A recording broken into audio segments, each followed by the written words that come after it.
그러면은요, 우리 두 번째 주제로 여러분 다 이어가면서 네네. 하도록 하겠습니다. 왜냐면 이번 그 총선의 경우는 꼭 이겨야 되기 때문입니다. 그래서 두 번째 주제는요, 중도층도 오늘 갤럽 조사를 보니까요, 총선에서 문재인 정권을 심판하겠다. 이제 이렇게까지 이제 중도층이 딱 전열을 정비하고 마음이 돌아섰어요.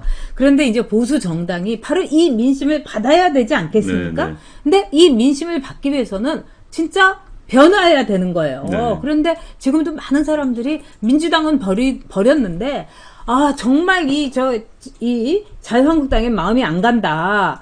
이러면서 안철수 신당 그래도 한번 지켜는 볼까? 이런 마음이 이 중도층에는 굉장히 있더라고요. 한번 이 문제 안영환 선수하고 얘기를 하도록 하겠습니다. 어떻게 보세요? 네. 선거는 뭐 저보다 훨씬 더 전문가시니까 아유. 아시겠지만 네. 중원 싸움이란 거 아닙니까? 이제 제가 그럼요. 만들어낸 이론이 해운대 백사장 이론이 있습니다. 자, 해운대 백사장 6개까지 있어요. 그러면은 이제 가운데를 기준으로 이 가운데 그냥 정확히 중간에 가운데 기준 양 중간에 매점이 있습니다. 가게가 있어요. 그럼 이 매점 주인이 네. 더 많은 돈을 벌 수 있고 더 많은 고객을 받아들이는 방법은 이쪽 매점이 그대로 있다고 할 때 이 매점은 가운데로 점점 위치를 옮기면요. 그 자기의 오른쪽에 있는 사람들은 네. 욕을 하면서 사러 옵니다. 왜? 대안이 없기 때문에. 네. 네. 그러면 또 중간에 있는 사람들은 점점 가까이 다가오기 때문에 중간에 있는 사람들도 저 이쪽 올 수밖에 없습니다. 가까이 오니까. 결국 해운대 매점이 돈을 많이 버는 방법은 가운데로 점점 가게를 가는 법입니다. 양 사이드에 있는 사람들은 욕하면서 사러 옵니다. 자, 이런 논리가 이제 해운대 매점 논리인데 네. 마찬가지입니다. 선거는 결국은 중간으로 끌고 가면요. 자기 지지한 사람들은 욕하면서 찍을 수밖에 없습니다. 물론 일부는 투표장에 안 오겠죠. 그러나 네. 맨 극단에 있는 분들일수록 정치적 사고를 잘 하시기 때문에 저쪽에 있는 사람 미워서라도 그냥 투표장에 오는 경우가 많습니다. 그래서 이제 중원을 장악해라. 이렇게 하는 것이죠. 그래서 이제, 물론 그렇다 해서 정체성이 이러면 안 되겠지만은, 이제 그런 차원에서 이제 우리가 선거 때 혁신을 이야기하는 거고, 새롭게 바뀌는 모습을 보여야 된다라고 하는데, 지금 이제 중도층들이 이번에 많이 바뀌었다는 거 아니겠습니까? 그건 네. 제가 보기에는 한국당이 잘해서가 아니라, 네. 지금 워낙 이 이자들이 워낙 민심을 잃고 있기 때문에 그렇다는 생각이 들고요. 지금 사실 이제 프레임을 정권 심판론과 야당 심판론이라는 프레임 전쟁을 네네. 했었습니다. 그런데 야당 심판론은 어거지 중에 어거지입니다. 그렇죠. 아, 야당을 뭘 심판하겠습니까?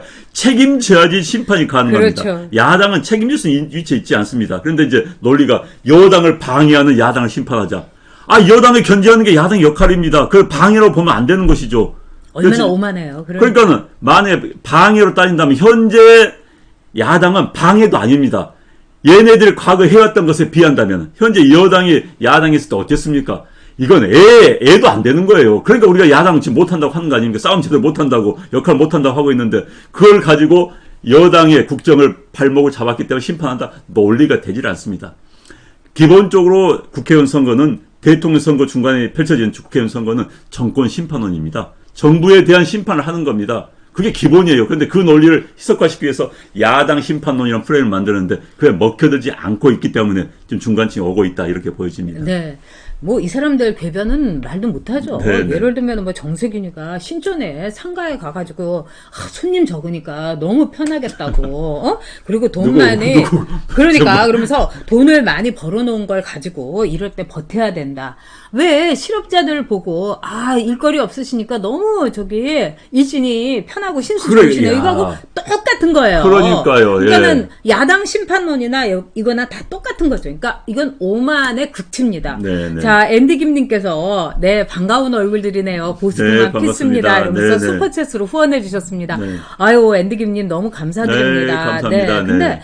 제가 보니까 얘네들의 오만 불선이 지금 하늘을 찌르고 있는데 지금 보수 정당은 말하자면은 그거를 받아먹을 수 있어야 되잖아요. 근데 그걸 받아먹지 못하는 거고 이 시민단체를 이런 식으로 우리 좋은 이 착하고 양심적이고 정말 반듯한 안영환조차도 왜 이렇게 하게 만드는지 너무 화가 납니다. 그러니까 네. 지금 이제 물론 선거에서 무슨 얘기가 되고요. 저희들은 네. 뭐 이제 뭐 시민단체 이런 분들이 분열을 했다는 소리는 듣고 싶지 않기 때문에 이제 다 참고 있습니다. 그런데 네. 이제 어찌됐든 선거에서 이기기 위해서는 일단 중도를 장악해야 되는 거고요. 네. 그런데 이제 이렇습니다. 역대 선거에서요. 네. 우리나라하고 가장 비슷한 게 대통령제는 미국 아니겠습니까? 네. 뭐 중남미나 아프리카 대통령제는 다 엉터리고요. 그러니까 우리가 가장 우리가 처지가 비슷한 건 미국입니다. 유럽은 다 의원 내각제니까 대부분. 네. 그러면 이제 미국에서 대통령 임기는 4년인데 하원 임기는 2년입니다.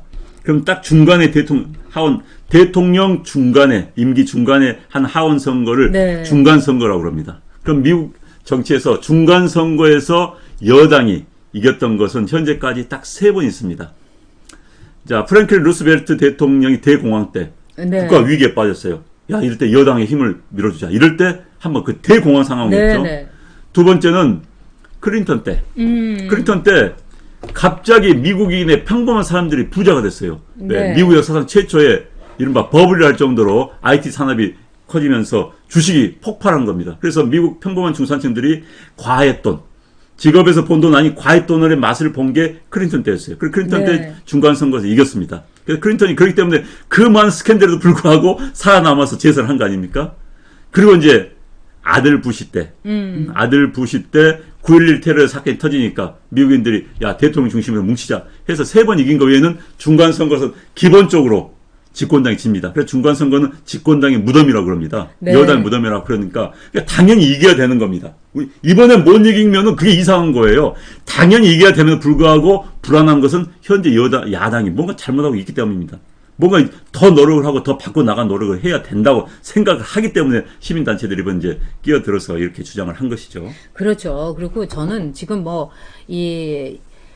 이 여야의 그 격차가 네. 정당 지지율이 좁혀졌다 하지만은 참 우리 역사상 이렇게 사고치고 이렇게 경제 망치고 남북 관계 망치고 미국 관계, 일본 관계, 뭐 중국 관계까지 그냥 모조리 말아먹은 정권이 어디 있습니까? 네. 그렇다면 제가 보기에는 정당 지지율이 진짜 4%, 3% 돼야지 이게 정상이에요. 그런데도 불구하고 이 자유한국당이 10% 격차를 좁혔다 이래갖고 막 좋아하는 거, 40대 뭐 31%다 이래갖고 좋아하는 거 너무 속상해요. 근데 그 원인에 대해서 이 자유한국당은 물론이고 우리 보수 세력들이 정말 어떻게든지 정권을 잡기 위해서 이걸 정말 각성을 해야 됩니다. 저는 이인영이가 오늘 아침에 인터뷰를 했어요. 근데 이인영이 굉장히 무서운 말을 했어요. 근데 이게 좀 그러니까 그렇게 영향력이 없는 매체여서 크게 다뤄지질 않았는데 뭐라고 했느냐. 총선에서 이기면은요, 시장, 권력, 그 다음에 학계, 문화계, 이 모든 걸 확실하게 재편을 하겠다. 그 다음에 토지 공개념, 이거를 확실하게 밀고 나가겠다. 거기다가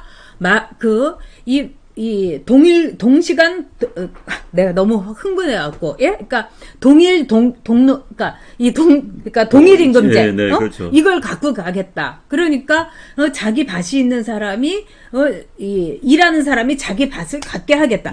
이건 완전히 공산주의 사상하고 똑같은 거예요. 근데 그걸 하겠다고 떡 인터뷰를 했어요. 제가 이걸 보면서 너희들이 4.15 총선에서 이기면은 완전히 공산주의, 완전히 좌파 경제로 그냥 내놓고 하겠다는구나. 제가 그걸 보니까 너무 무서운 거예요.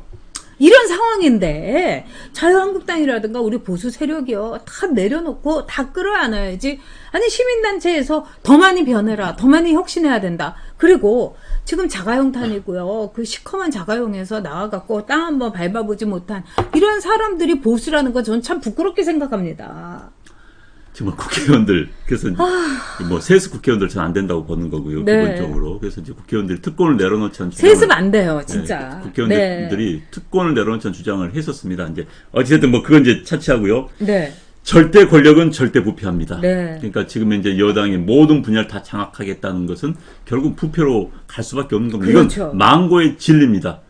그러니까 우리는 깨끗하게 할 수 있어? 아닙니다. 절대 권력은 절대 부패합니다. 그건 어느 집단이나 마찬가지입니다. 그런데 이제 현재 이른바 여당 세력이라고 하겠습니다. 법료 세력에서는 한국 사회 주도 세력을 바꾸겠다는 거예요. 그러니까 뭐 정치뿐만 아니라 국회뿐만 아니라 사법부, 행정부도 당연히 장악했으니까요. 그 다음에 지방 권력, 그 다음에 이제 문화계라든지 뭐 지식이라든지 이른바 소프트웨어적인 측면에서까지 다 교체를 하고 주도 세력을 장악하겠다.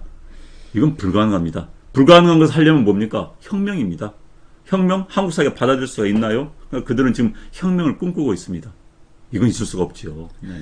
글쎄 그걸 혁명이라고 얘기를 해야 될까? 제가 보기에는 좌파 패권주의의 그렇죠. 그런 의미의 혁명이죠. 권력 폭풍이다. 혁명이죠. 저는 네. 이렇게 봅니다. 좋은 의미의 그건 아니고요. 네. 네. 그런 점에서 저는 정말 무시무시하더라고요. 그리고 김현미가 나와서 이거 완전히 여명위원장처럼 자기가 장관 오래 할 것 같다. 응? 이러면서 토지 공개념뿐만 아니라 끝까지 잡겠다. 집값을. 아니 집값을 지들이 어떻게 잡습니까? 수요가 있는데 공급을. 그리고 이번 정부에서 이렇게 보면요. 강남에 집 없는 사람이 없어요. 그러면은 지금 관료들도 그렇고 그럼 그 관료들이 자기 집값 내리는 정책 하겠습니까? 뭘 알아야지 면장을 하지. 근데 지금요, 다 삼류들이 이 나라를 이끌고 가고 있어요. 문재인이는 이건 사류 오류죠. 그러니까 가서 시장에 가가지고요, 우한 폐렴 때문에 다들 걱정이 되는데 지가 마스크 쓰고 가면서 경제 활성화 시켜달라고 대처는 우리가 할 테니까. 아니 맨날 보건복지부에서 사람 많은데 가지 말라고 그렇게 방송을 하면서요. 그리고 지는 가가지고 뭐 어묵하고요. 그 무슨 저기 이 홍삼 엑기스 샀다 그러는데 사람들이 그러는 거예요. 정수기는 어디 갔냐고 맨날 오만방정 떨면서. 그러니까 문재인은 지금 정수기 심부름하러 남대문 시장 가갖고 어묵하고 엑기스 인삼 엑기스 사오는 거 그거밖에 더 안 되냐. 우리에게 감동을 주지 못하는 거예요. 문재인이 하는 게.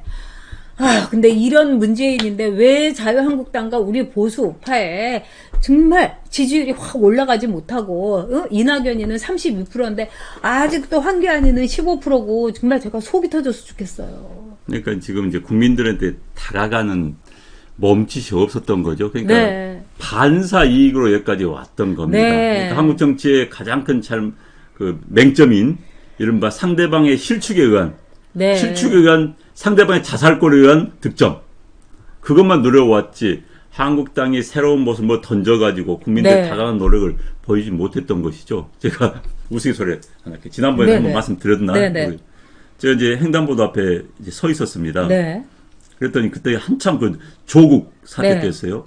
두 친구인가 봅니다. 네. 나이가 이제 보니까 뭐 한 50대 중반 정도 됐는데 한 분이 민주당 욕을 막 하는 거예요. 그러니까는 그 옆에 듣고 있던 분이 너 민주당 찍었잖아. 그러니까 그래 그렇지만 나쁜 XX야 막 한 거예요. 그러니까는 그건 왜 민주당 욕하냐 그러면서 질문이 그럼 한국당은 그랬더니 딱 보면서 개 XX를 하는 겁니다. 그래서 제가 그러니까 이제 이게 아마 민심이란 생각이 들었습니다. 이제 민주당 지지했던 분들도 이제 뭐 경제가 안 좋아지고 뭐 이제 여러 뭐 조국 사태를 겪으면서 이제 돌아서려고 하는데 이쪽 보니까 없는 거예요. 네. 마음을 둘 곳이 없는 겁니다. 그러니까 그쪽도 욕이 나오는 거예요. 이제 그런 분들을 끌어안아 가야 되는데 그런 노력을 해야 되는데 아직은 미흡하지 않나 싶습니다. 네. 자, 지금 포레스트 검프님께서 개헌 얘기는 뭔가요? 굉장히 중요한 질문을 해주셨습니다. 자, 포레스트 검프님을 비롯해갖고 우리 구독자들은 아직 개헌? 근데 왜 민주당에서 자꾸 개헌을 꺼내지? 그 다음에 이인영이도 개헌 얘기를 그 인터뷰에서 하더라고요. 자, 이거는 제가 간단하게 따로 이제 여러분들한테 리포트를 해드리려고 했는데 지금 문재인하고 이해찬은요, 호남 정권을 원치 않습니다, 여러분. 그래서 이해찬 같은 경우는요, 그 호남을 굉장히 싫어해요. 그래서 이렇게 생각한다는 거예요. 만약에 호남 사람에게 정권을 넘긴다면은 이거는 정권 교체 당한 거나 마찬가지다. 그렇게 생각해서 이낙연이를 종로에 박아두려고 생각한 거예요. 그래서 이낙연을 종로에 박아서 이낙연이가 전국 선거에서 막 다니면서 이 대선 주자로 부상하는 걸 원치 않아요. 근데 이해찬이 하고 말하자면은 이 문재인이하고는 생각이 똑같아요. 문재인이도 호남 사람 엄청 싫어한다고 제가 뭐 책에다까지 쓴 거 아닙니까? 자기 아버지 이렇게 사기친 사람이 호남 사람이라고. 아니 그게 말이 돼요. 그것도 어디라고 막 남원 사람이라고까지 이제 책에다 썼어요. 나중엔 그거 지웠습니다만 그렇기 때문에 근데 마땅히 없는 거예요. 이낙연 빼고요. 지금 김경수 끝장났죠. 조국 끝장났죠. 그래서 조국이랑 김경수는 어떻게 쓸 거냐. 김경수는 재판을 끝까지 밀어가지고 대선 주자를 한번 써볼 생각을 끝까지 갖고 있고요. 자기하고 똑같잖아, 김경수가 문재인은. 그 다음에 조국은 좀 이렇게 빨래를 확실하게 좀 해갖고 세탁기에 돌리고 뭐 락스 치고 이래가지고 한번 해볼까 이 생각을 했는데 이것도 여의치가 않은 거예요. 국민이 바보입니까? 그래서 나온 얘기가 개헌입니다, 여러분. 개헌. 그래가지고 문재인이 한 턴 더 한다. 너무 웃기는 거 아니에요? 너무 무서운 건데 이번에 만에 하나라도 4.15 총선에서요 쟤네들이 일당이 되면은요 쟤네들 개헌 추진합니다. 그래서 포레스트 검프님께서 이 문제를 물어주셨는데 참 이렇게 기가 막힌 겁니다. 그러니까 정말 어떻게 좀 잘 해봐야 돼요. 그래서 저는 네 말씀하세요. 그러니까 개헌 문제는 이제 네. 두 가지가 있습니다. 그렇게 아주 정권의 이익, 네. 또 정권 연장을 위한 개헌, 그건 분명히 안 되죠. 근데 악의가 뭔가 있어서는 뻔뻔해요, 악의가 쟤네들은. 있어서는 안 되는 네. 거고요. 그런데 우리는 권력 구정 개혁해야 된다고 봅니다. 저는 현재 대통령제는 바꿔야 된다고 생각합니다. 현재 대통령제 하에서는 대통령 선거가 끝나는 순간 어느 후보가 이제 대통령이 당선된 순간 대한민국 국민들의 절반은 그 사람이 빨리 망하기를 바라는 그런 네. 구조가 되어버렸습니다. 네. 이건 여야가 지금 관계가 없는 거예요. 그리고 광장의 맛을 모든 국민들이 봤습니다. 네. 서소문의 무슨 서초동의 맛, 광화문의 광장의 맛을 봤어요. 이제는 어느 누가, 저는 굉장히 중립적으로 이야기하는 겁니다. 어느 누가 대통령이 되든지 간에 대통령 선거가 끝난 순간 광화문으로 쏟아져 나옵니다. 지금의 여가 되든 야가 되든지 간에. 그건 국가적 불행입니다. 자, 이런 맞습니다. 거예요. 자, 예를 들어서 경제가 잘 돼야 됩니다. 그런데 경제가 잘 되면 현 정권을 장악하고 있는 사람들이 선거에서 이길 것 같아. 그러면 그럼 경제를 잘못되라고 또 빌어야 됩니까? 그건 아니잖아요. 그런 딜레마에 빠지게 하는 것이 현재 대통령제, 절대 권력제입니다. 그렇습니다. 네, 그래서 저는 대통령제는 반드시 바꿔야 된다. 네. 이제 대한민국의 한국 사회 발전 단계로 보면 대통령제는 더 이상 유효하지도 않고 국민들의 갈등만 가속시키는 오로와 나신 게임을 더 이상 해서는 안 된다. 저는 그런 맞습니다. 생각을 가지고 있습니다. 그러니까 안영환 선수가 얘기한 거는 그 권력이라는 게 이 권력의 종말이라는 모에스 나임이 얘기도 했지만은 이 현대사회에서는 누구나 갖고 있는 권력이 줄어듭니다. 하다못해 시진핑도 모택동 같은 권력은 갖지 못하는 거예요. 그래서 권력의 그 분화, 권력의 이렇게 축소화 이게 있는데 황교안이 얘기한 거는 바로 권력의 축소화, 대통령한테 너무 많은 힘이 있다 이런 거지만은 지금 이인영이라든가 저 민주당에서 얘기하고 있는 개헌이라는 것은 황교안의 개헌하고는 다릅니다. 얘네들이 검찰 개혁이란 이름을 갖고서 살아있는 저기 권력에다가 손을 대면 다 죽이는 거 이게 쟤네들의 검찰 개혁 아니겠습니까? 그런 점에서 여러분께서 아주 이 문제 심각하게 보셔야 됩니다.